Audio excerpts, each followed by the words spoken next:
Greetings, friends. So if you travel a lot, you're probably going to end up having to borrow backplates, or you're going to have to fit it for you, etc., etc. It's pretty easy to get the elevation back by just touching the top of the plate behind your back, so you can get the height of the backplate. That part's pretty easy. Part that's not so easy is sometimes getting it square on your back, because one shoulder strap could be longer than the other one.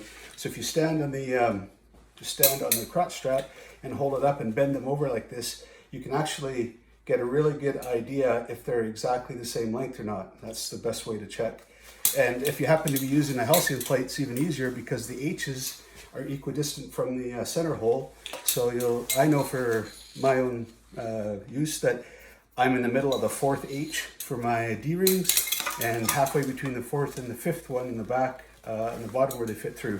So that makes it really easy. It just happens to work out like that. It's just one of the little things that makes this why I use this kind. So yeah, so that makes it a little bit easier to set your gear up when you go travel.